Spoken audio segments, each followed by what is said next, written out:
Hello, everybody. Thanks a lot for attending this session on the fatigue of digital learning, the hardship, we say, the hardship of digital learning. So the title is kind of self-explanatory. My name is Luca Iandoli, St. John's University Design Factory, and I'm speaking from my office. We are partly open, and people attending, I know you are all over the places and the time. This is a global event, so good afternoon, good evening, good morning, whatever applies to you at this time.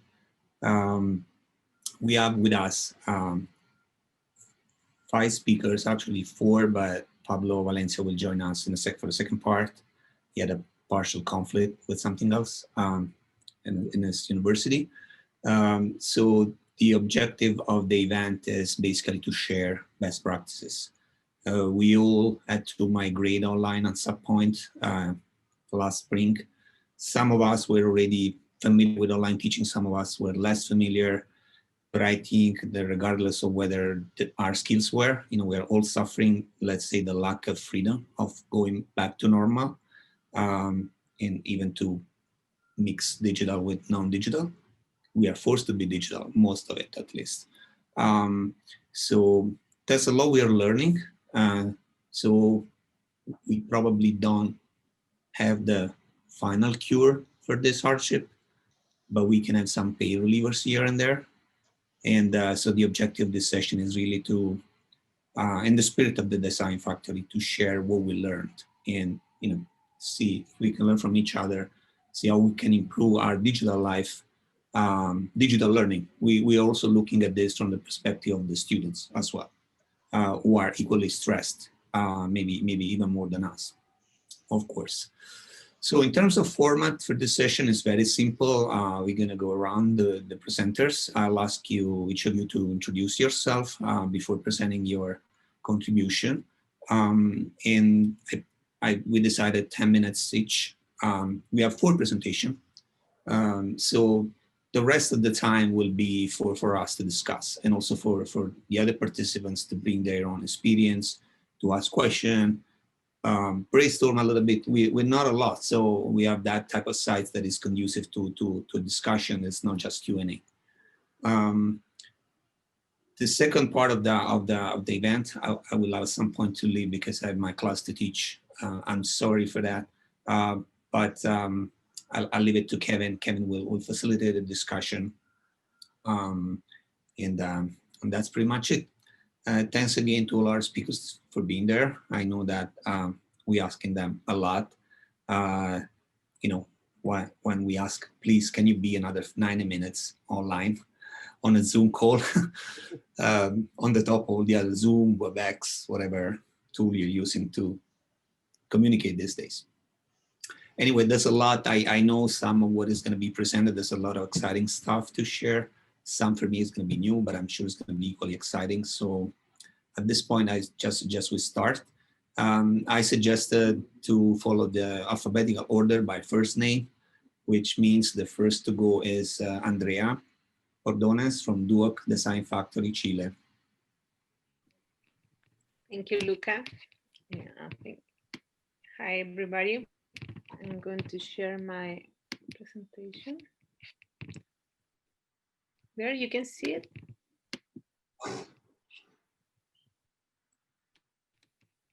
Sorry. Yeah, you can see it. Yeah. Okay, thank you. Yes, we can see it. Well, I'm Andrea Ordenes. I'm the coordinator of Design Factory at Duoc UC in Chile. And Valencia, he will join later. He has an issue at this moment, and he's a professor and coordinator of Design Factory and programs of innovation and entrepreneurship in the campus Viña del Mar of Duoc UC, Chile. It's another city. Well, what went down from face-to-face to face-to-screen? Some highlights of the problem that we deal this year. We had to go work from home and found out that the spaces we thought were adequate to teach classes were not. Our partners also needed to work from home, and yes, our kids too. Internet connection is less than acceptable sometimes to share video and screen simultaneously sometimes. And some facts to introduce you. Chile's population is about 90 million at the moment. Chile is a very centralized country. We have a penetration of internet of 75%. Almost 15% of the population lives in Santiago, in the capital. Related to DUOC, well, it's one of the most important institutions of vocational education in Chile. We have 18 campuses and more than 110,000 students, so it's a huge institution. So this year we have encountered some problems, and the students who were living in college districts went back to their home cities where internet connection bad or not existing.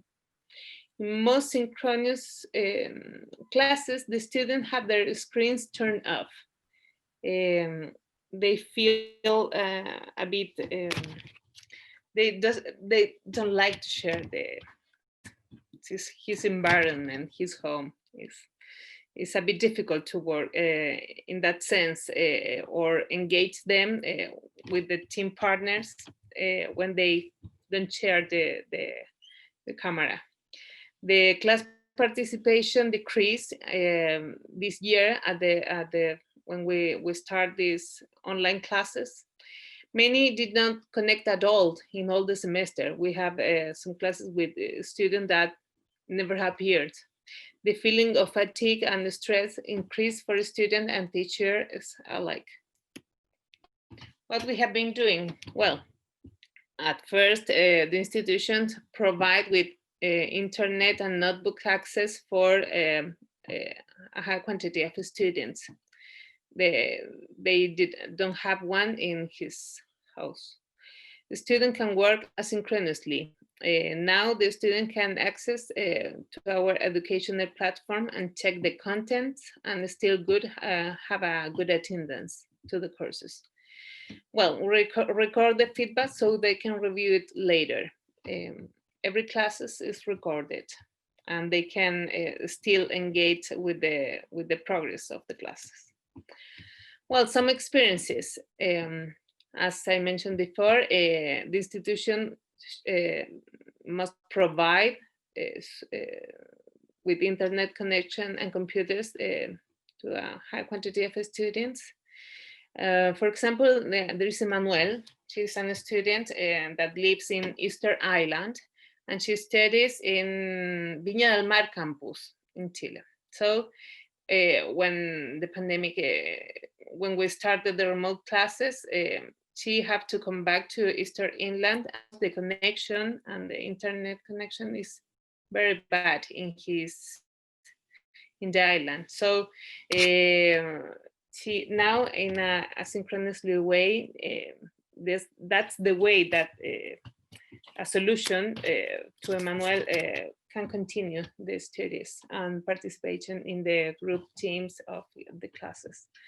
We have a lot of students that lives in rural areas, and in a normal year, he came to the cities and get a rent apartment, but with all this situation, they have to come back to his hometown.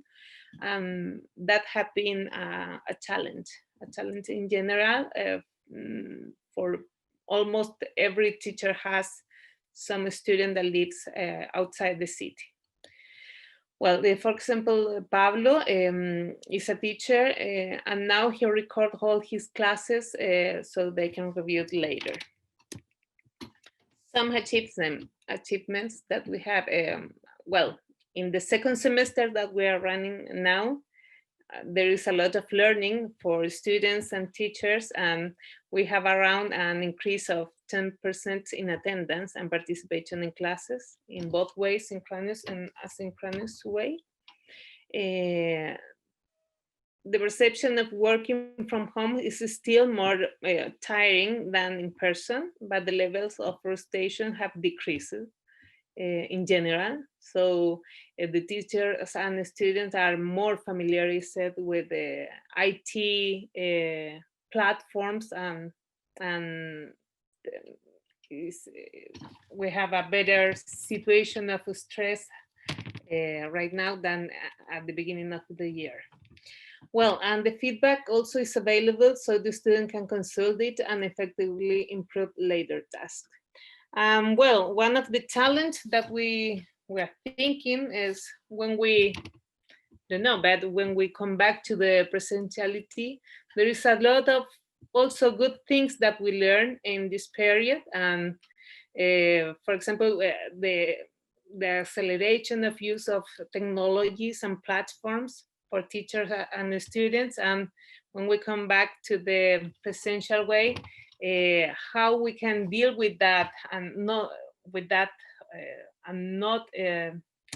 have this loss of learning and use it. So there is a lot of future challenges that we have to face, and our institution is transit to flipped classroom progressive in a progressive way. So we're going to see how to face the future of the classes. That's my presentation. Thank you. Thank you very much, Andrea.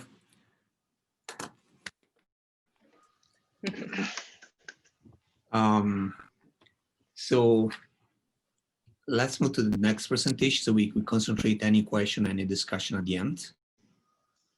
So again, following the alphabetical order, first name, next one is Jeff. Thank you, Luca, and hello to everybody. I guess I want to start with a little bit of history. I have been doing this, as you can tell by my gray hair, for a very long time. I think I started my first class online probably 30 years ago. And at one stage I was living in Australia. So in case you're unsure of the accent, that's where it comes from, but teaching in the United States. I think I was the world's longest distance telecommuter. But I guess I have one essential message that I wanted to make in this presentation today. And that is, I guess it's best summed up as we need to find a way to make the students want to be in our classroom. I have always believed that to succeed in higher education, students need two of three things. They need to be relatively bright, they need to be relatively willing to work hard, or they need to want to be there. And if we can just achieve just two of those things, the students will probably do pretty well. We can't do too much about the first two, but as professors and teachers, I think we can do something about the students wanting to be in our classroom. In today's management speak terminology, we call that student engagement. And I have always pushed to try and find ways to have the students want to be there. This is particularly important today because all of a sudden, the vast majority of students in our classroom do not want to be there. They wanted to be on campus. They wanted to be with their friends. They do not want to be back at their parents' house or trying to watch something on a small phone with a dodgy internet connection. So my whole objective here has now taken on a much more important meaning, I think. In the past, my classes, the students wanted to be there because it suited them. They could take an extra class, they could do something at work, they could look after their family or something like that. And here was an opportunity to take that class and continue their studies. But now, all of these hundreds of millions of students around the world, the vast majority of them do not want to be in this environment. So the idea of encouraging them to want to be there, I think, takes on extra importance. So how to do that? Well, I have about 3 or 4 thoughts, I suppose, and then we'll probably return to some of these in the discussion. But here is some of the things that I think are important. The first one is that we need to find a way to establish a rapport with the students. That covers many things. We need to, first of all, demonstrate to the students that we're a real person and not I used to tell those students in Georgia when I was in Sydney that this was a warm and friendly face that they could contact when they had a problem. And most of them didn't have problems with the course content, but what they did have problems with was time management and issues around getting their work in on time and completing it and so forth. And I think that actually did help. So one of the things we need to put some effort into, I think, is doing a nice little production. It doesn't have to be a video, but if you have that facility, that would be good. But it's not about your teaching skills, or it's not about your research. It's about ways that the students might be able to interact with you. If you've been to their country or foreign countries, tell them about that. If you like a particular style of books or drinking or food or whatever, tell them those sorts of things. We want to be seen as a person, not sort of some sort of automated or robotic kind of thing. The next thing we need to do is we have to respond quickly to the students. We have to find a way of doing this, right? When a student sends you a message, it may not seem very important or exciting to you, but the student has probably worried about sending that message and thought, should I bother him? Should I bother him? Oh, I don't want to bother him. Or even if only 1 in 3 or 4 students does that, and we ignore that message for a few days, that's not good. So we need a way to respond urgently to, I'll come back to that thought in just a moment, but we do need a way to establish this communications link. I always try and meet, if I can use that term, individually with the students. In my class, for example, at St. John's this term, I asked them all to come and spend 5 or 10 minutes with me on a WebEx meeting. The idea is just to find out things like where they are, whether they're coping, give them an opportunity, again, the warm and friendly face, right? Give them an opportunity to say, well, look, I'm likely to have these problems, etc. It gives the impression of taking a personal interest. And finally, back on that communications idea, I give the students my cell number. Now, many of you may not want to do that or be worried about it. The only thing I can say is that in 30 years of this, I cannot think of one single instance where it's been abused. I tell them that if they want to use the cell number, think about what they want to ask. Is it really important to them? And give it about 2 minutes. And if it's still really important, it probably is, go ahead and use it. And most of them will, most of them would not call, they'll send a text, and that's not so very disruptive, etc. So I do that. Another thing you can do is you can possibly figure out a way to put your office phone through to your cell phone so you get messages that way. Whatever it is, I think we need some way of being able to communicate. A couple more things. I try if I write a comment on a student's assignment that's submitted, let's say I tell the student that he needs to put more effort into edit. While the content was good, he did a really poor job of editing the file. It's no whites, it's all just one paragraph, it's type like you speak, there's spelling mistakes, grammatical mistakes, and so forth. And if I tell him that in one session, I try and make a note of that so the next time that student submits work, I can hopefully say to him, thanks for taking on board what I asked you to do 2 or 3 weeks ago. And that in itself, I feel always makes a good impression. Again, it's taking an interest. And the other thing that I try to do, and this is a little different perhaps depending on the courses that you might be teaching, but I always try and allow them to adopt the course material into their own area of interest. So, for example, I teach information technology, and I have students going into the police force and into the fire brigade and into health and finance, and some who want to start business on their own. So I always word their assignments in a way that, in your area of interest, how does this affect you? Tell us about this. If we're looking at, say, artificial intelligence, tell us about how artificial intelligence might affect you in your area of interest, which could be, say, healthcare or the police force or whatever. So that I think is my essential ideas around trying to establish a rapport. We need to establish a way to communicate. Typically, we use email and or the announcement sections on the learning management system.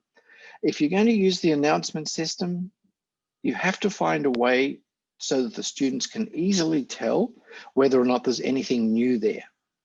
If the students look at it from time to time and there's nothing there, they'll stop looking at it. What I do is I use a color coding system where I put the title of a recent announcement up in a different color. In my case, I use red. And then after 2 or 3 days, I take that off again and make it black. So or certainly when I post the next announcement. So the student immediately can see whether something is new or whatever. If it's important, I'll send it by email. And if it's really important, I'll make sure they all respond to me that they have read the email. But you probably can't do that more than once or twice a term.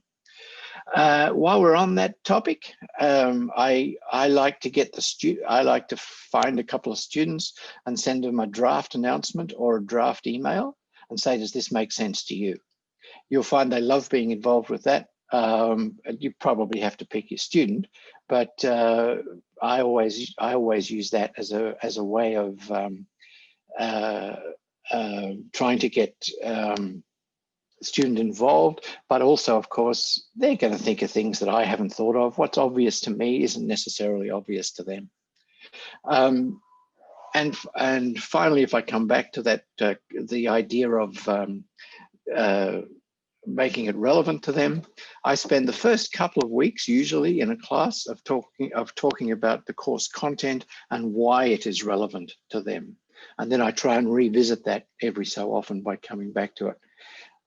Luca, I think I'm going to stop there. I must be pretty close to my time, but we can perhaps talk about some other stuff later on.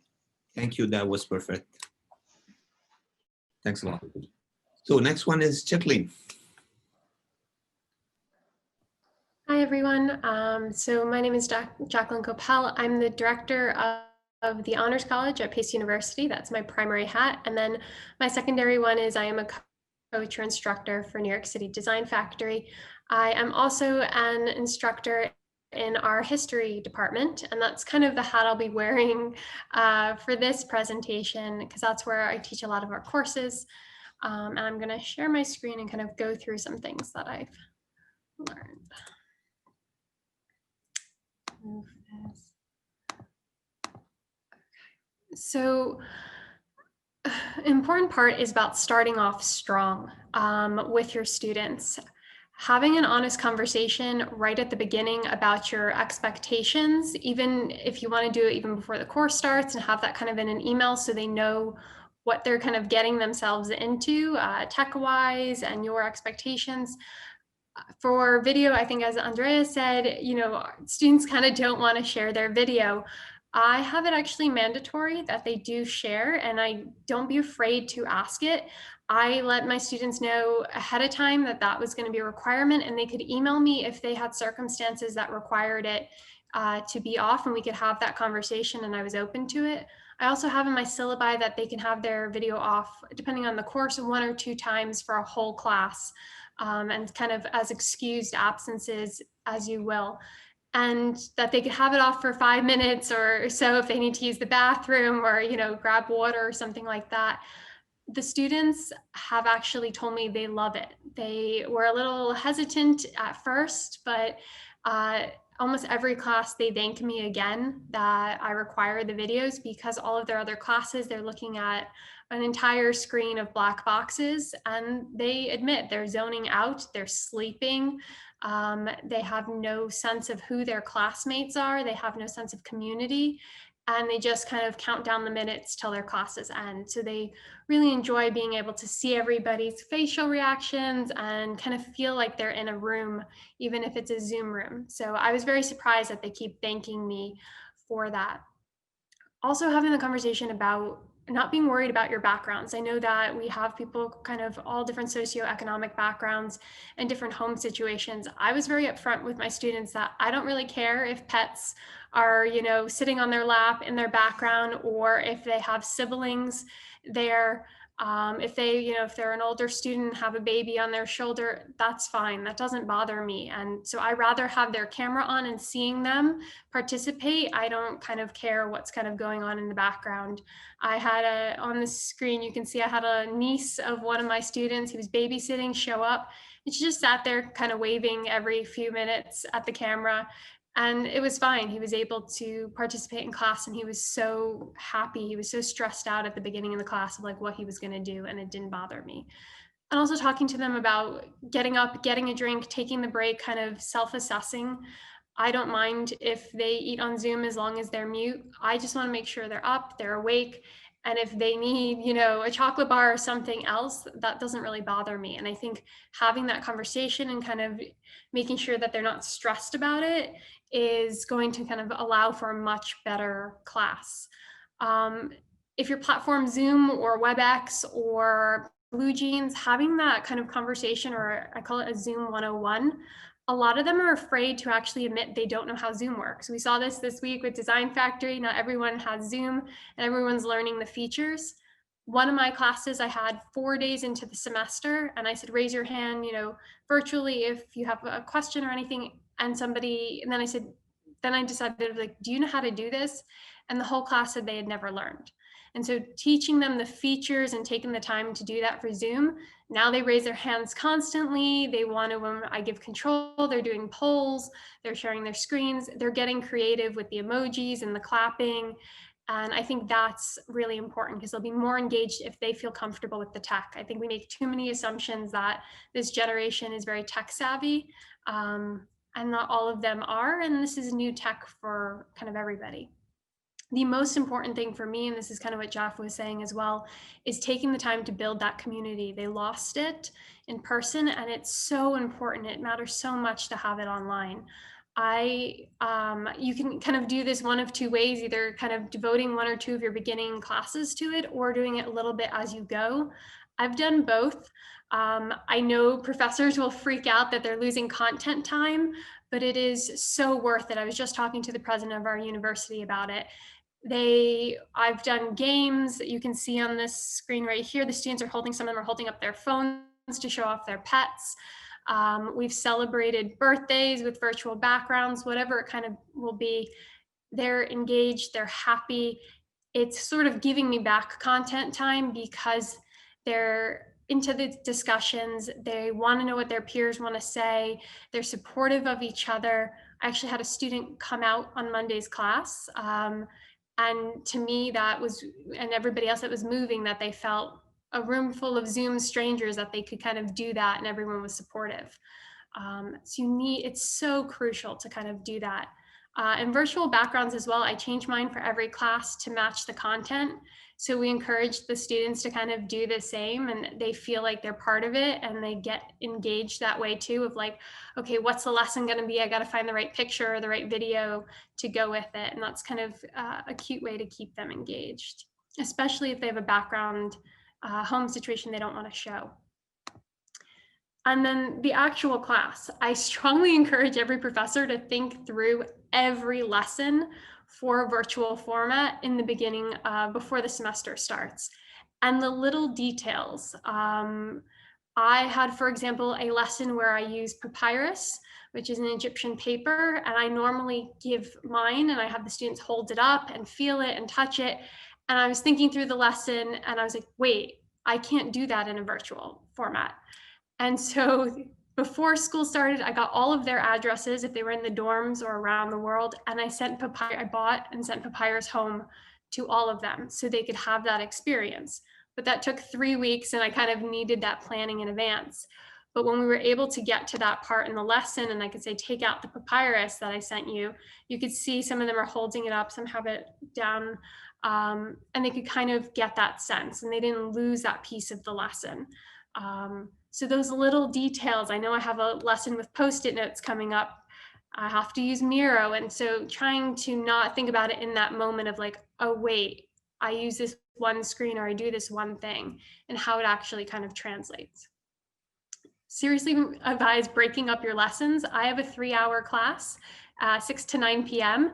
and doing like a little bit of lecture, some short discussion, more lecture, throwing in a poll, whatever it will be, so that they're constantly every so often having to engage, so you don't give them the opportunity to kind of have their eyes glaze over. Even if you're interesting, tiredness and Zoom fatigue kind of kicks in.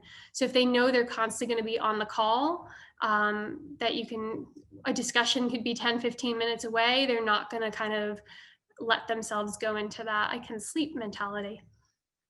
Taking short breaks. I know a lot of professors do, and if they're teaching for 3 hours, do a short 10-minute break for a bathroom break somewhere in the middle. But besides that virtual kind of bathroom break, I really suggest taking other small breaks, watching and monitoring the students in your Zoom and see how they're doing. There's some classes that I'm sure they'll be good, and depending on the time of the year, and others where you could just see it's a struggle.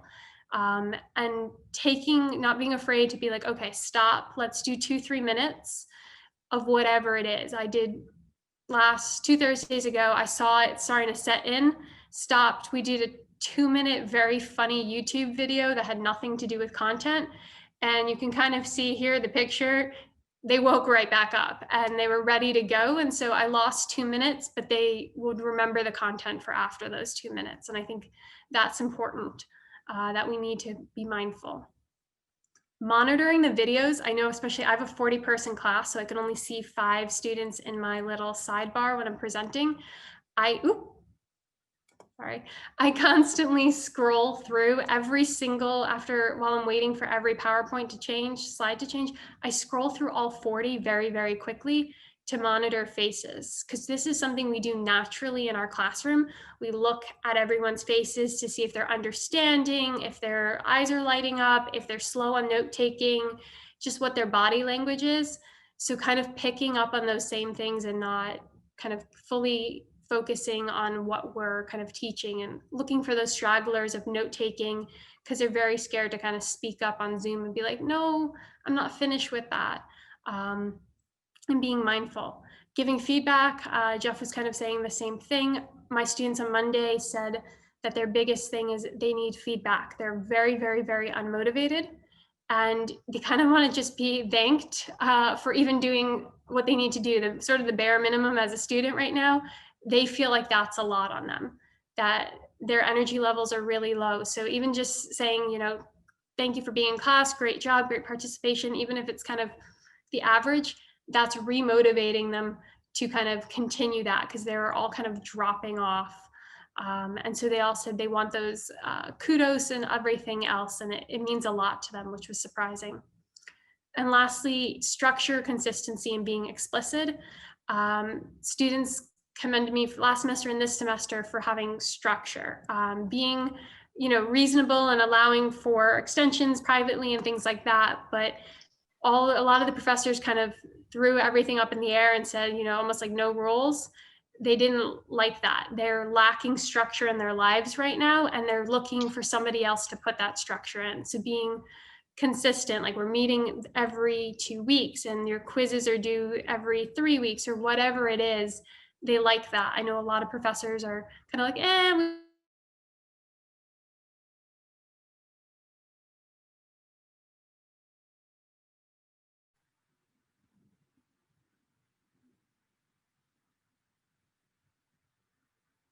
Frozen?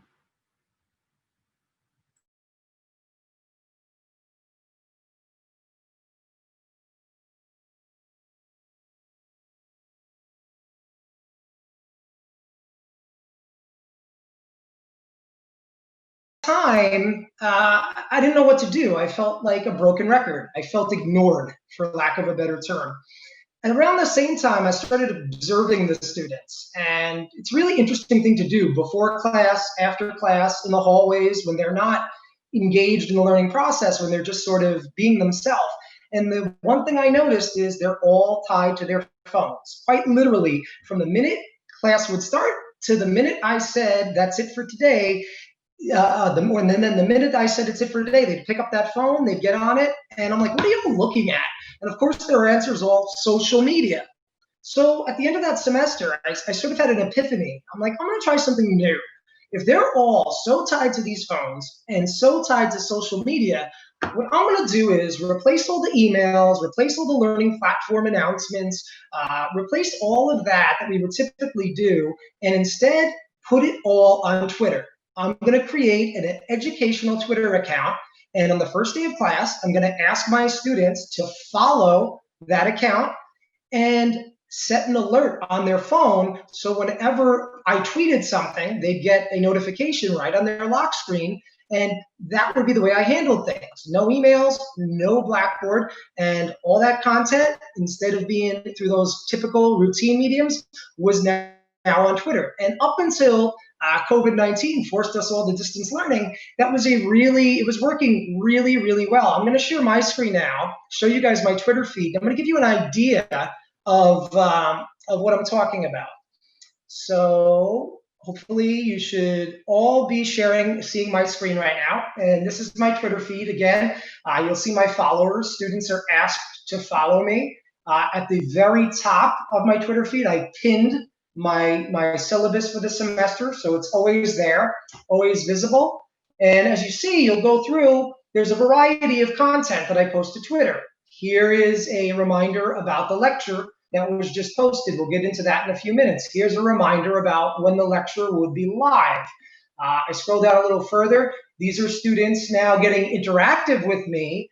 Instead of emailing me an assignment or uploading it to Blackboard, having a good time with it and tweeting it at me. So these are students, and they know that they'll get a good retweet. And in that, I'm able to also put a reminder to all other students, hey, this was submitted.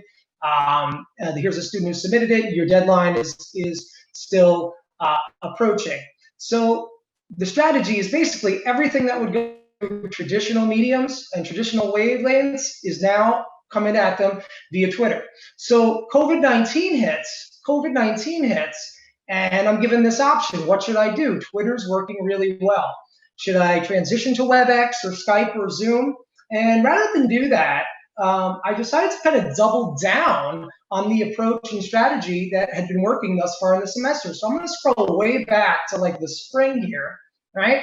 And you'll see I started doing these live lectures, okay, from my home office where I'm doing this. You can see the time, you can see how many viewers I got. I would do these live lectures during the normal lecture time. And what I lacked in terms of, I guess, being able to read the crowd, see their faces, hear their feedback, was made up for in two ways. One, it was made up for on Twitter during a live session, the chat function. So when I would go live, the students will get their notification, they'll know I'm live, they can log in, and then they have the option of interacting with me and each other right on the screen through a chat function. And we made good use of that. But also, especially when we're in March and April and everyone's quarantined and everyone's juggling a lot of balls at once, what it enabled students to do is watch on demand. So here I am back on April 3rd of this year. What Twitter does is literally give us an entire record of my semester. So at any time, a student could go back. They can re-watch a lecture. They can replay a lecture. Not only that, I'll click up my messages here. Students can direct message with me in real time, and that's what they do, more akin to a text message than a formal email for them. Students can also tweet things at me if they have questions. So I'll go to my notifications. Here's students responding to my comment. Here's students giving me mentions, right? And again, this isn't a medium. Here's a student who did a lecture from Croatia just a few weeks ago, tweeting out about that to all her classmates. So it's a very flexible medium when it comes to what you're trying to accomplish curriculum-wise and pedagogically. But at the same time, right? It's also a medium that these students are intimately familiar with using ubiquitously in their everyday lives. In fact, people aged 18 to 29, this might be a scary statistic, spend about 2 hours and 24 minutes per day on social media on average. Now you do the math on that, 2 hours plus a day for every day, that adds up to an entire month of their year is spent on social media. Another really scary statistic.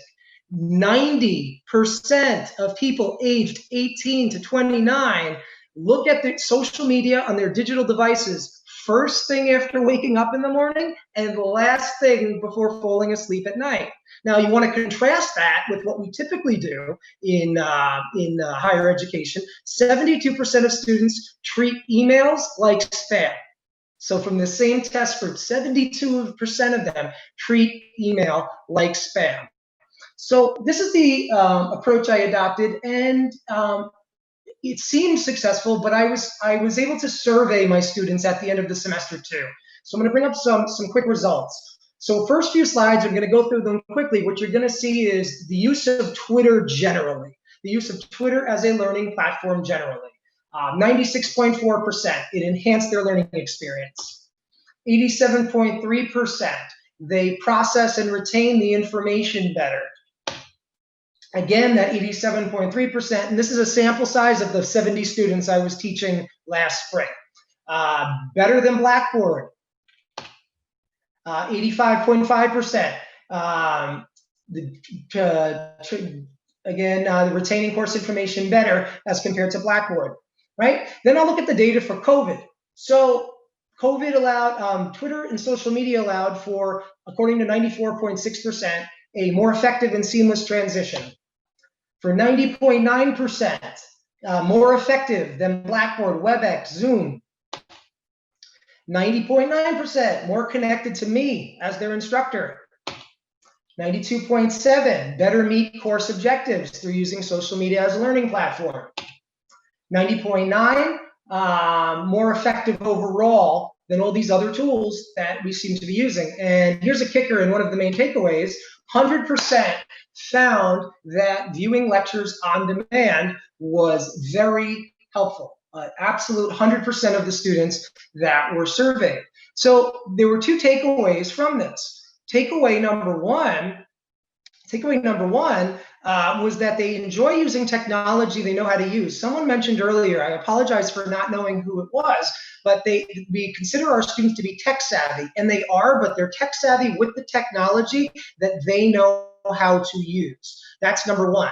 But number two, this concept of customization, instantaneousness, and on demand, right, is also a major preference for the students that this use of social media as a learning platform accommodates. I'm going to share my screen just one more time because I want to give you an idea of where I took this over the summer.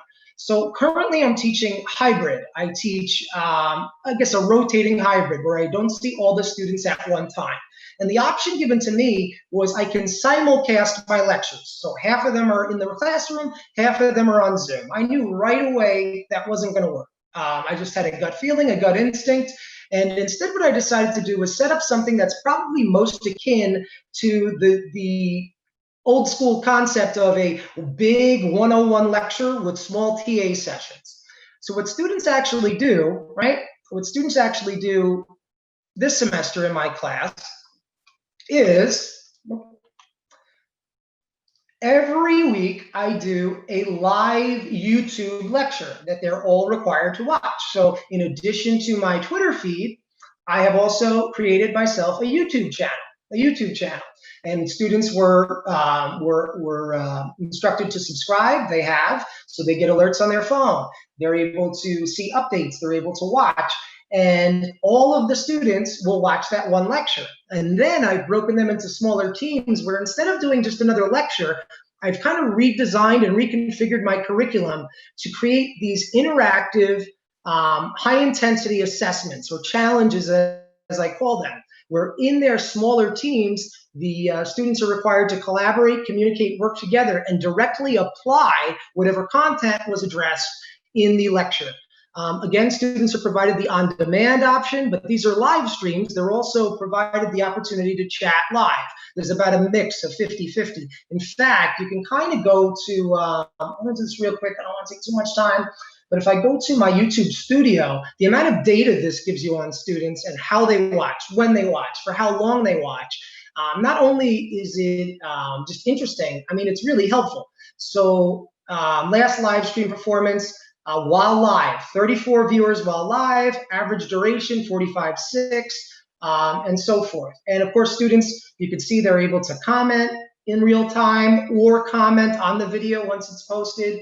And I've yet to survey or get any data on this 2.0 version of my social media teaching strategy, but the anecdotal feedback certainly seems to be that it's a method that students are very much engaged in, very much enjoying, and at the end of the day, very much learning in. One quick statistic to share from last semester, last spring, when converting letter grades to a 4.0 scale, the traditional 4.0 scale, I saw an increase of 0.4, an increase of 0.4 from spring 2019, which I used as my control group, to spring 2020. So not only is it more convenient, more enjoyable, more engaging, but also learning is being accomplished as well. And that's it for me. Thank you very much, Will. Thank you. I have to say that all of your contributions are so great, so valuable, so insightful, at the same time very actionable. I made a lot of notes, in terms of all the things I could do easily apply to my class as well. And I think that would be probably the same for everybody listening. Everybody wants to try. I just want to summarize in 1 minute what I think it came out from this word presentation, then we open to discussion.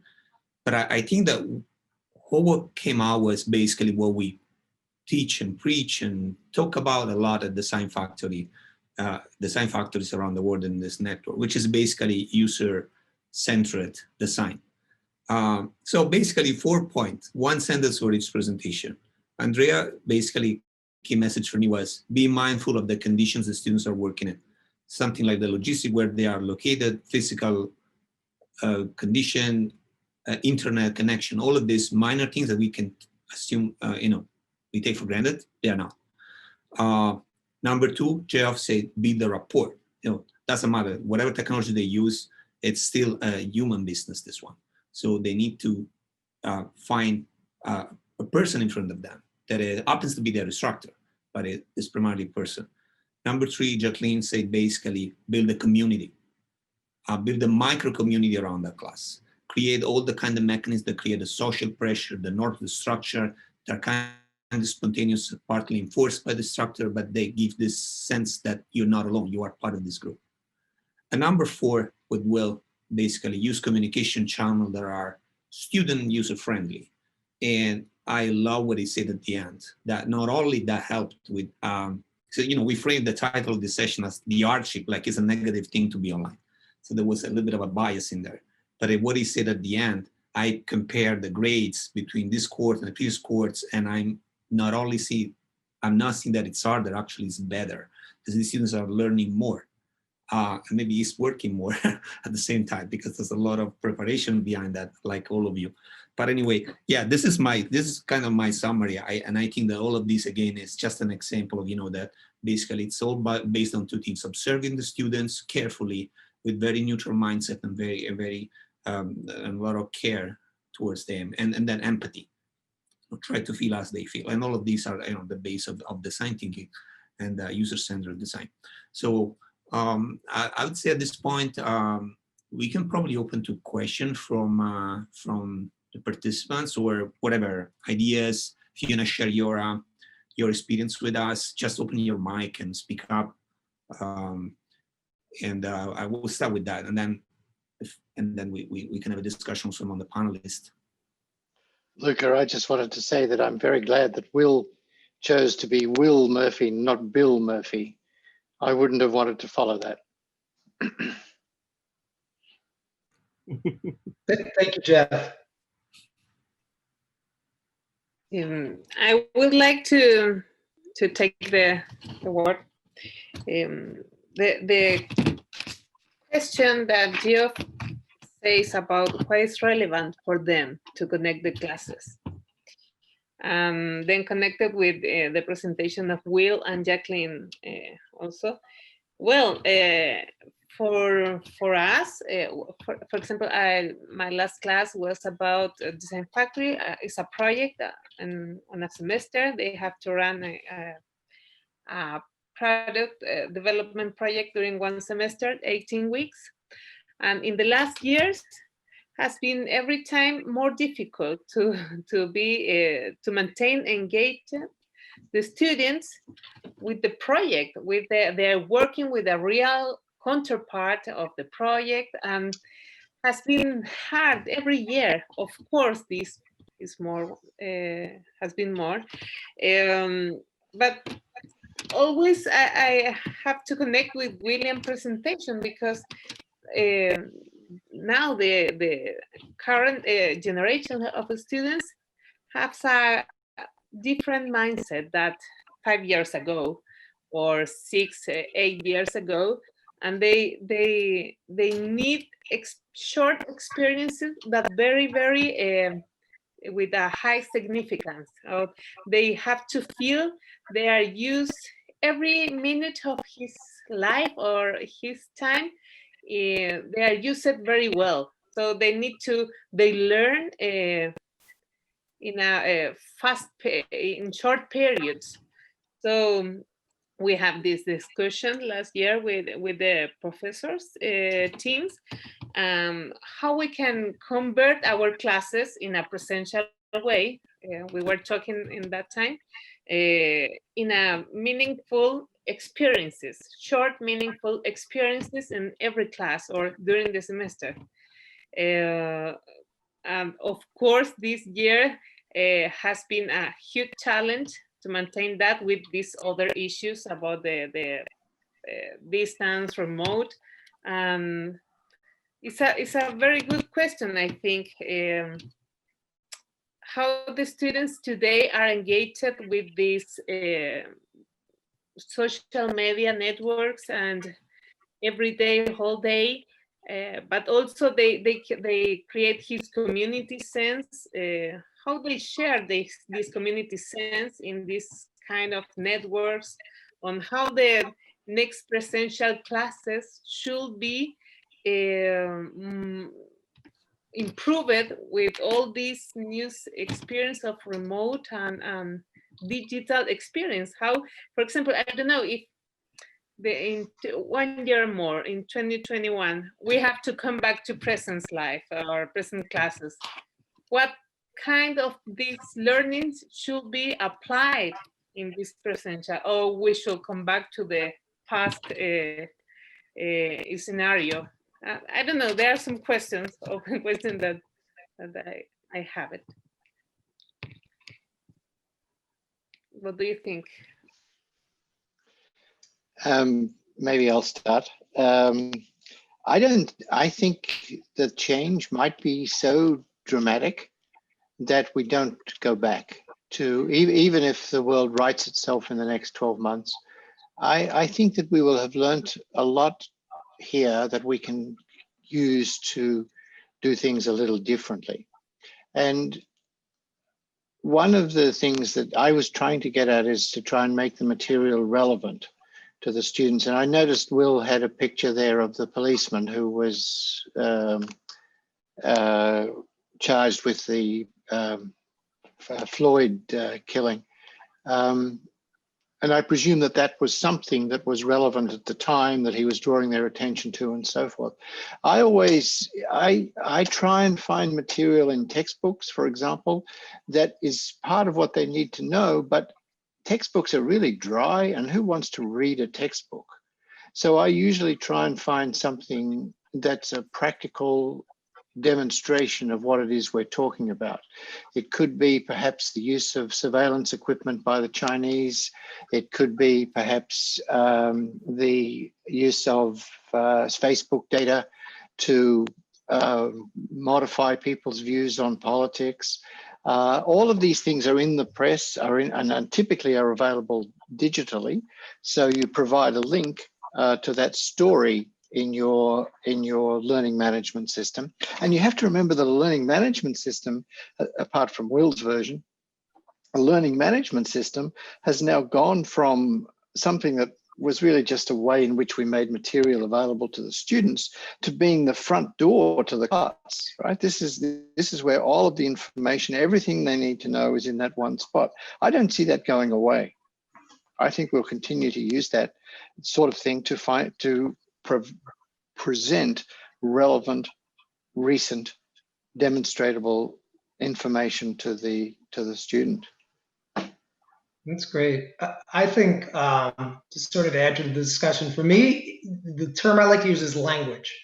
And we need to speak no matter what the circumstances, COVID and distance learning or just traditional face-to-face learning, we need to speak the same educational language that our students are speaking in their everyday lives. So I agree with Jeff's point. I don't think it's ever going to go back. I think a lot of the innovation and creation going on now will carry over, but there's certain things we need to rethink as well. So even before COVID, I can give an example. Having a good sense, my hair is not quite as gray as Jeff's, so having a keen sense of how these students actually interact with the world. I had, believe it or not, directly before COVID, so early March, spring break, I had the pleasure to lead a 1-week study abroad program in Paris, where our goal was to study the French litigation system and then compare and contrast that with the American litigation system that we were learning about throughout the semester. And I thought long and hard, I'm like, what assignment should I have the students do for this study abroad experience? I need to involve some level of assessment, but I'm unsure of what that would be, because I know, frankly, they don't want to write a paper. I don't want to grade and read these papers. So I did some brainstorming and I thought to myself, you know what the students need to do is they all have to do a vlog, right? And then I ended up breaking them up into groups of 2 or 3.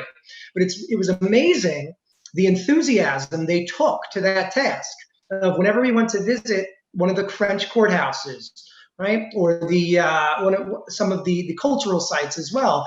Their priority was, let's get this on tape. Let's put this in our vlog. Let's talk about this. So something that would have been, if it were a paper, a very arduous task that in some way inhibited their experience on both an educational and cultural level, became this really exciting thing to be a part of. And they all couldn't wait to do these vlogs. And what I ended up doing is I took a class period when we got back and I devoted it to, I brought popcorn and we did a screening of these videos. And then the next class was canceled because of COVID. But it started hitting the point home for me that it's about speaking the same language as the students, not in a general sense of what language they're speaking, what their vernacular is, but in a way that they encounter, view, and process the world. And social media, visual, short bursts, customization, which is something social media allows. And my end, it's not a big deal. A student tweets something at me, I retweet that. It's a button, right? But to that student, it's everything. Wow, the professor just retweeted me with a quick comment about this. How great. So, and it's about constantly adapting. So that's the world now. Who knows what it'll look like 10, 20, 30 years down the road. But I think it's always finding their language. It can't always be done the same way. When it does come to social media and distance learning in general, I will say this. A lot of people like to sort of look down upon that old, tired, sage on a stage concept. But you know what? I think that goes a long way too. And I think the higher educators of certainly the next few years, but perhaps even beyond, need to start adopting or at least embracing that concept of sage on a stage again, because it looks a bit different now. But ultimately, at the end of the day, that's kind of what the students are looking for too. They want a mix of passive interactivity with media that's short, appealing, and inviting in quick bursts, and a really entertaining face behind it all. And I think that's the combination now. How that'll evolve, we'll see. But that's my take.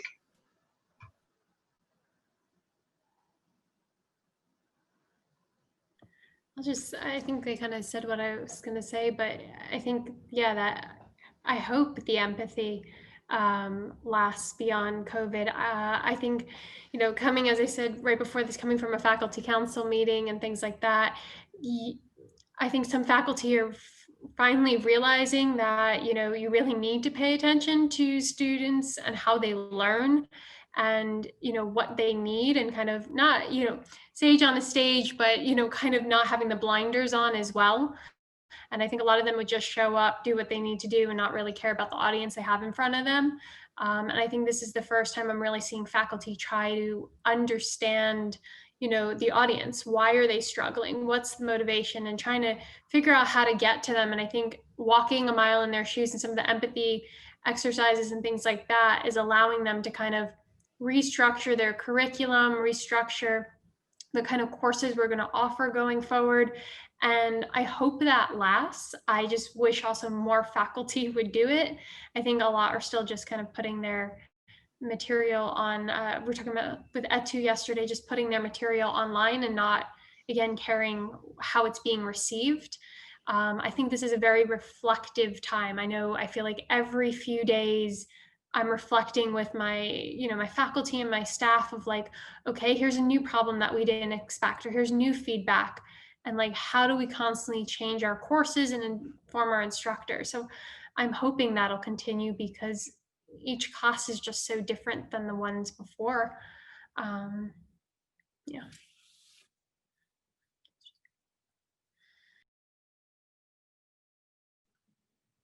Thank you, everybody. I see Pablo joined us. Pablo, feel free to jump in anytime. I know you had a teaching or other commitment before, but or anybody else, of course. I had a question actually for Will. I'm surprised you chose Twitter. So I'm on my university's social media team. So I handle our college's social media. And Twitter is usually the last thing for this generation that they like to use, Twitter and Facebook. And I'm a very Facebook person, so that hurts my soul. So Instagram and TikTok are the things. So I was curious, like, what your thoughts are on that, and what will happen, you know, if you meet a class in the next year or so that's like Twitter, you know, like kind of that, and how you might evolve that. That's a great question. It hurts me a little bit too that I get eye rolls when I say I'm on Facebook. That said, it was a very intentional choice to use Twitter. So I know that Instagram and YouTube, and that's why I specifically chose YouTube for my 2.0. Those are the most commonly used social media apps by 18 to 29-year-olds. So why did I end up on Twitter? Well, some of it's functionality and some of it's based on research. And then some of it's just based on my feelings on it. So in terms of functionality, what Twitter does is I could literally scroll all the way back to the middle of last semester to show you a lecture. On something like Instagram, for example, if I did a live on Instagram or put certain content on Instagram, that's gone after 24 hours. So they wouldn't, on a functional level, have a record. Another problem with Instagram is everything takes on a visual medium. So for just to do an announcement, at the very least, I have to pick a background and put the text. And no matter how experimental, no matter how innovative the course, in my teaching experience, sometimes you just need to say something in plain text. But that actually, Twitter helps with that because it puts a limit on me too. What used to maybe be a 400-word email, for real, with these really intricate directions, is like, how do I get this into 4 bullet points that fit within 280 characters that's better for them to read? So functionality-wise, Twitter was the best bet. No visual, saves a complete record of it. And in terms of when I did need to just give them the sort of, here's the deal, tweets, it forced me even to rethink how I would normally explain something in a way that's better for them. Now, on a research level, 2 things are going on. One, Instagram is kind of like where something goes viral, it becomes a meme, whereas in the day and age we live in, when something goes viral on Twitter, it becomes news. There's an inherent sense of professionalism to Twitter that doesn't exist in Instagram. It's sort of personal versus professional. With that, when marketing firms conduct research or they're making was strategically trying to get at a certain consumer demographic, it's found that Twitter is far and away the most effective, believe it or not. Notwithstanding the popularity of Instagram, so for whatever reason, to really communicate a marketing message, Twitter far outshines the others. Knowing all that, last but not least, I said to myself, well, it's also an opportunity for them to enhance their social media literacy. So they might know Instagram or TikTok now. They didn't know TikTok wasn't really much of a thing at the time, or Snapchat, which was bigger back then. They might know that really well, but they don't know Twitter very well. There might be a reason for them to be on Twitter in the future. So it was a combination of those those three things. Just enhance social media literacy. The research supports it in terms of professionalism and engagement, and at the top, the functionality. Thank you. Yeah, I use Instagram in my courses, and to kind of drive things. My announcements, Jeff, I tend to also post on an Instagram story of like, go check Blackboard or go check this, or your grades are up. And I can immediately see the views and then see everyone going to Blackboard because they don't check their email. So they'll check Instagram and see my messages. But yeah, I was curious because I was trying to think of how to translate some of the things you were doing to Instagram. But yeah, I was thinking the same kind of problems you mentioned. But great. And I would say there wasn't big resistance to getting them to join Twitter. Most of them were on it, but I could see when they would follow me when their accounts were started and they're not very active. But it wasn't really, I wasn't, pulling teeth to get them to do it. There was first day of class, take out your phones, download it, and follow me, or if you already have it, just follow me. And I also have a rule: I will never follow them. So I know privacy comes into play. The account I showed you guys that is completely detached from all of my other personal and professional email. I created an account on Twitter and a YouTube channel on YouTube distinctly for this. So the students don't see everything of me, and they're told, look, unless you want the followers, and they're begging me to do it, I'm not going to follow you either. But I will say this: what's helped me too is instead of just making it about the class, I share things about me that I'm comfortable sharing as well. And I think Jeff made a point earlier about they want to sort of know this as a person. I think that goes a long way. I collect sneakers, so if I buy a new pair, I post them. I took a cute picture of my son. They want to see that, I'll post it. I binged a series on Netflix. I'll give a quick review. So I do more than just the class, and I think that adds to creating this whole great culture and a learning environment that the students really are immersed in. I was going to say, I think you're saying Twitter's kind of long-term value in research. I'm seeing a lot of our students that used to have Twitter and kind of let their accounts go dormant. I'm seeing them now tweeting again, the older students, so they're alumni now, seeing them use their accounts now because it's kind of like following politics and following news. So I have found that interesting that they kind of did it when they were freshmen and sophomores, and here they are 1 or 2 years out of college and are making those accounts active again. So I think there is some use to that. Oh, that's fantastic. I actually had a couple of thoughts coming from someone who I've taught online before, pre-COVID. This season, I had the pleasure and luxury of teaching a brand new course I never taught before online. So kind of almost like in a funny way, relearning everything that I once knew. One of the key interesting questions that I was thinking about was this concept of group work and group collaboration, and how do we maximize that in this type of environment? I know that, for example, in my course, my class is creativity, innovation, entrepreneurship. I actually break up my students into breakout rooms during the session. And I found that if they're not talking to me, or they have a tendency to kind of leave their camera off, they will talk to each other. So I guess my question is to the panel, and it's really anyone here, really. Can you talk a little bit about your experiences with group work online during COVID or even pre-COVID? What are some of the tools you've used? And if you use breakout rooms, do you see any benefit with them?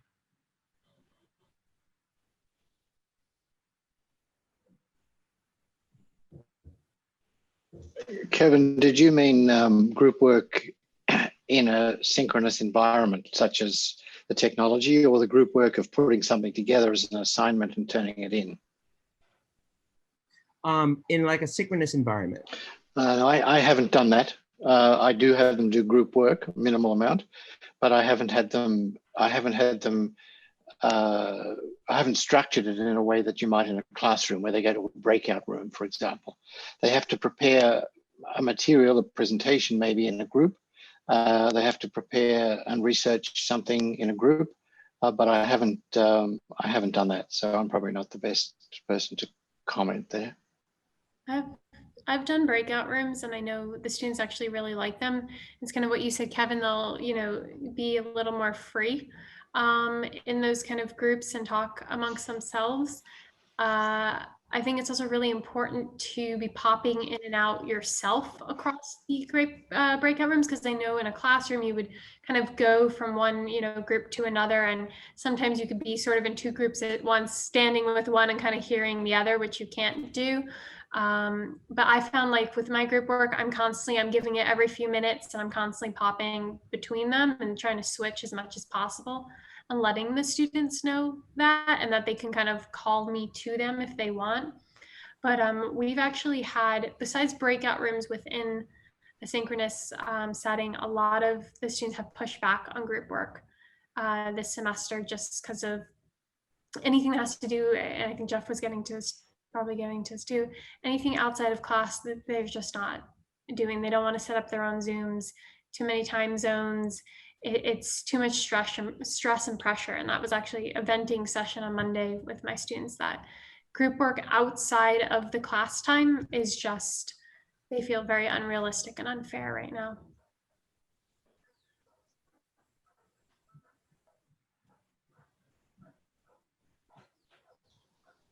I'm just going to underline what you said. I feel that we're putting extra barriers in their way with group work. I think it's reasonable to say that most by group work here, I mean not as a breakout room. I mean to prepare something and work as a group. I still keep coming back to my point at the beginning that, most of them don't want to be here. This is not what they signed up for.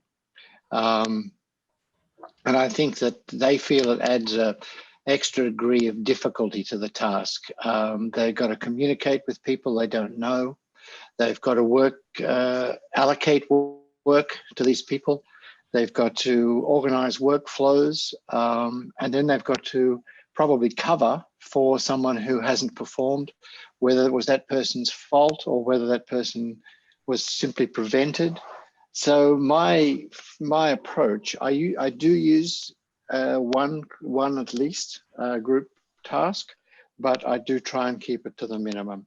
Whether that's viable in the longer term, I'm not sure. One of the things that accreditation bodies look for is we train students to work in teams, to work with other people, to work on big projects. At this time, I'm prepared to relax it a little bit, but there is one thing that I would suggest that you might do as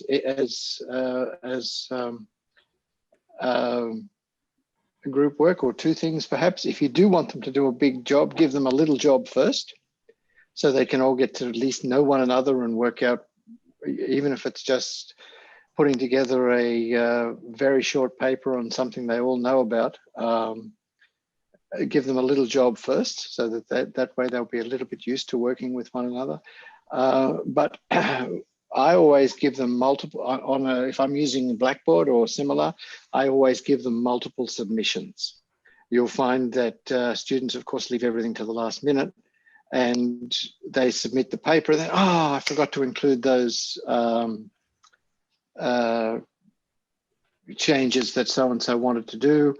I always give them multiple submissions and tell them that they can submit it 3 or 4 times if they want. I'll only read the last one, but that at least gets you out of that midnight phone call saying why they're late. Sorry, Kevin, I realize that's not really answering your question, but no. I thought it might be useful. Sorry, Will, go ahead. Yeah, to follow off. So I've kind of taken your approach, Jeff. I view that as an additional barrier. I know the challenges it presents in traditional face-to-face learning, And I often find myself playing therapist, group therapist, as much as I do instructor in those situations. But something I've done, which I guess, now that I'm thinking about it, could take this a step further. I do these things called, I did LSAT prep companies give me free courses. They'll give me 1 or 2 promotion. So what I do is I have these giveaway challenges throughout a semester where students can accumulate points. Every point is their name in the raffle once, and the more points you get. And what I've allowed them to kind of do just casually, it's a very informal thing, is I give them these extra assignments outside of class, outside of a lecture, outside of their actual face-to-face challenge, because I'm doing the hybrid rotating, where they are allowed to collaborate if they'd like. So maybe if it was tried, and it's been very popular.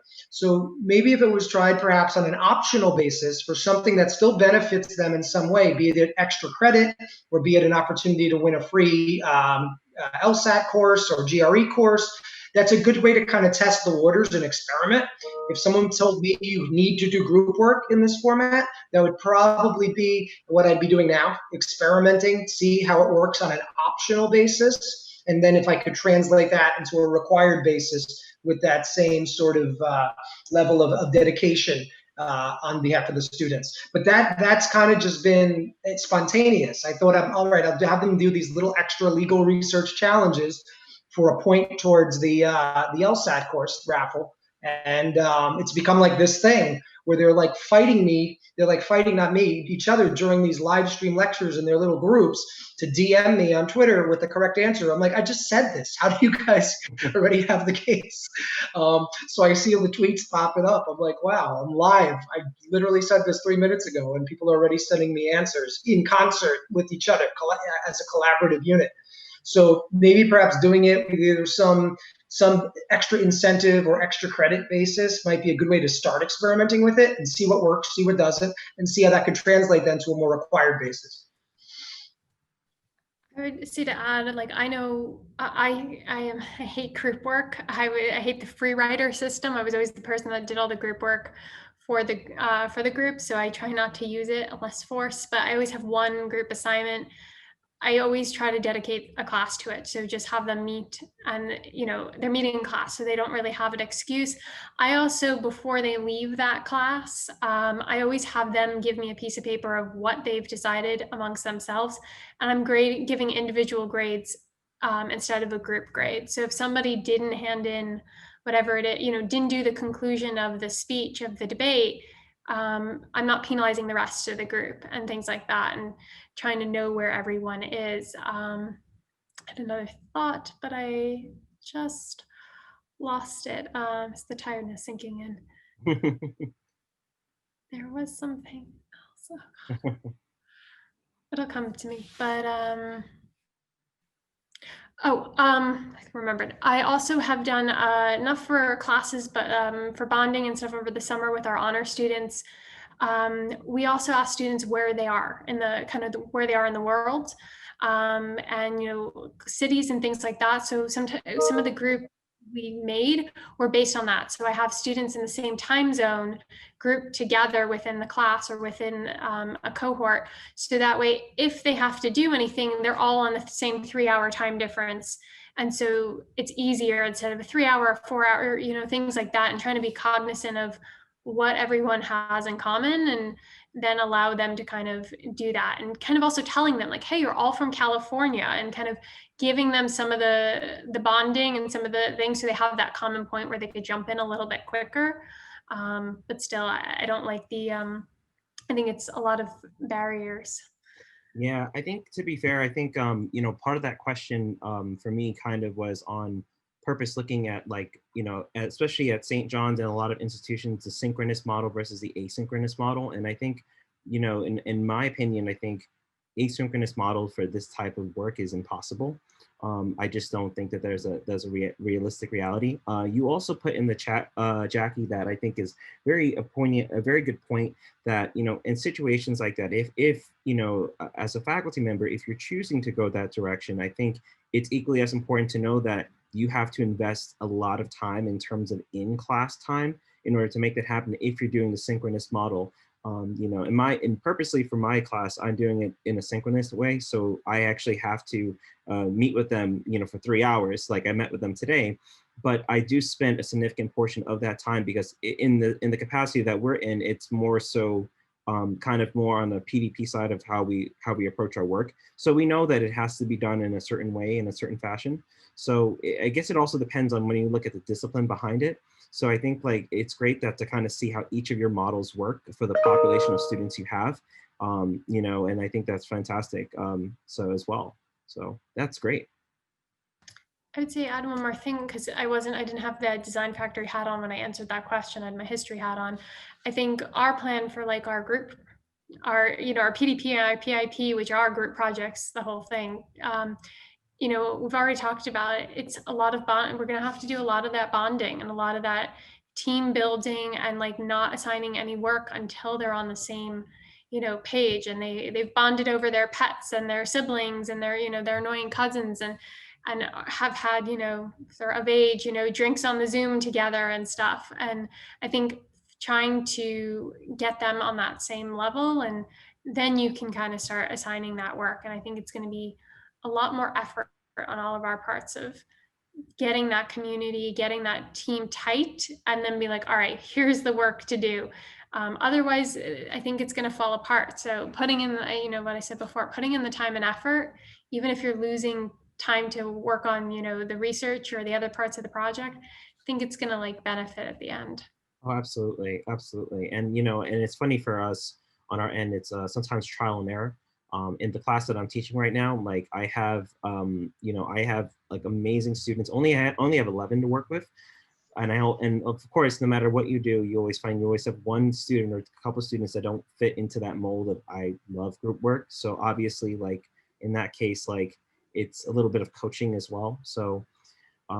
But in that respect, I think I really enjoyed hearing your insights as well on that, because I think it's always a topic, not necessarily just for the online world, but also for the world of like, in general teaching and how we approach why collaboration is important and why it's not in the capacity of in higher ed. It's something that honestly, I've been debating about for many years. I still debate on it probably for another year or so until I come up with where I think is the best way for me. But I think for everyone, that's how we usually approach it. We always ask ourselves those questions down the road. Is collaboration in an educational environment, even an online environment, increasingly important? Or is it something that like shouldn't matter now more than ever? So it's something that I always throw as a question for us to kind of analyze and to review. We probably don't need to keep beating this horse, but it just occurs to me then that another problem with group work in this environment is it's almost has to be random allocation to groups. And that exacerbates the problem. If the students know each other and at least they can see one another, or they perhaps know each other's work, most of the students in the face-to-face classroom can probably find one or two people they'd be happy to work with after a few weeks. And that's not the case here, where we're probably going to allocate them randomly. So anyway, as I said, we've probably covered that. That's a great point. So just looking at the time right now, it's 4:26. Wanted to just open it up for anyone else if they have any other questions for our wonderful speakers at this time.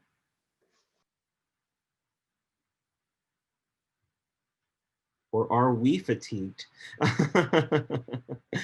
So other than that, we can all go home, right? Yeah, we're already home.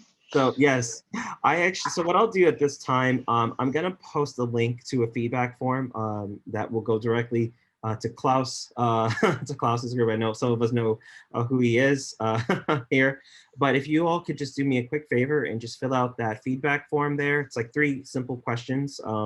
Should take you about a second, you know, just to kind of for us to capture that data. And while including the presenters. Yes. Sorry. Everyone. Okay. Yeah, everyone can, because I think everyone can find a benefit from it. I know that I've never heard, for example, yourself or Will's approach on this, or Andrea's or Jacqueline's, but hearing each other, I think there's so much value in just hearing how we interact and how we do online learning and what our feedback or things that we've seen. So okay. Other than that, I think that's all we have for today. I thank everyone for joining us, and I'm looking forward to seeing us at other events. Thank you so much for Will, Jeff, and Andrea, as well as Jacqueline for joining us, and for everyone else who's on the call as well. Luca as well for leading. We'll see him in the morning as well. But thank you all so much for doing this. We really appreciate it, and thank you. Thank you to you. Thanks very much. Take care, everybody. We'll talk to each other. Everyone. Talk to y'all soon. Okay, bye. Bye-bye.